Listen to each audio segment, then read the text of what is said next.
Leibak ki issue-sing Phurup Kanglup ki oiba Machu sangjinduna aikhoi masel nungsinnadanaba thabak tawroidabani haina United Committee Manipur USM President YK Dhiren na phongduraklei United Committee Manipur na safunglakiba chahi kunmanga farakpaga mari lainana lamfel sana kaithel da leiba USM ki office pangthokpa Silver Jubilee Celebration thorongga mari lainana lupki firal chingkhatladuna wafam asi mahakna phongdukibane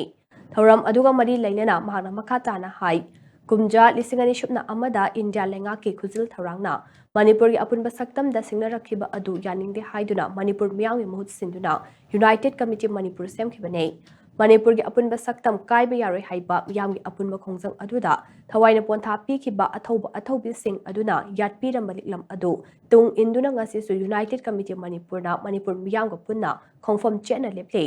ngasi mak Manipur ki saktam kaihandana thamlamdiba ase athaubi taraga nipan adugi ikhengna ima Leibak ki damak katlamba khudol ni haibase ngasi gi mirol kaufade mai haurol dagi Manipur da khundaduna leminrak laba yellow Phurup sing asigi parakta amana ama ikai kumna ba nungsi chanana leminana ba United Committee Manipur na safong lakpa mikuptage ngasi fawu khonaduna lakle Phurup khudingmak punna hingminaduna punna chakot minadrabade aikhoi masalgi marakta machoi tabi wakhal lakane matam aduda Manipur asi kanbangamloi manglam chatta thokiba thongdok kharana para ama oiraga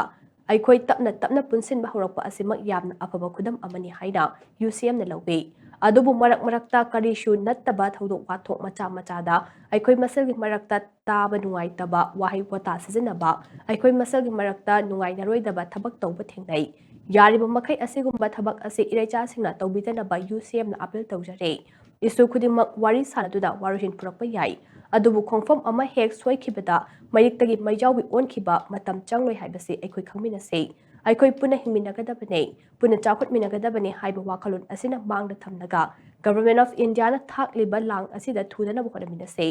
Manipur da leminari ba yellow Phurup khudingmak aikhoi amatane aikhoi kaidawnungda amaga kainaba yaroi haukiba matamda soikiba lankiba saunaba warawnaba yaurabasu kauthoknaduna idea of Manipur haiba wakhalonda aikhoi punna amatta oina changsinminarasi hainasu mahangna makhatana phongdorakle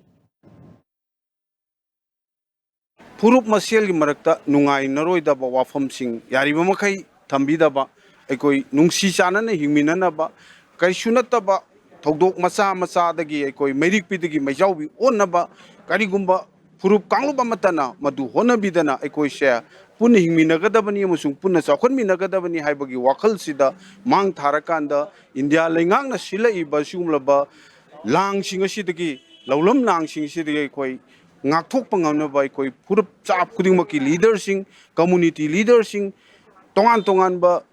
Phurup ki leibiriba isilinau singna wakhal taminaduna apunba Manipurni ai Manipurini haiba wakhal sida chena thajaminarakanda apunba Manipurama sagatminaraba honaminasi haiba singa sigi singulaba Silver Jubilee chahi kunga manga mapung pharakpa numira siga mailina United Committee Manipur gi maikai digi mi Leibak miyamda appeal tawjari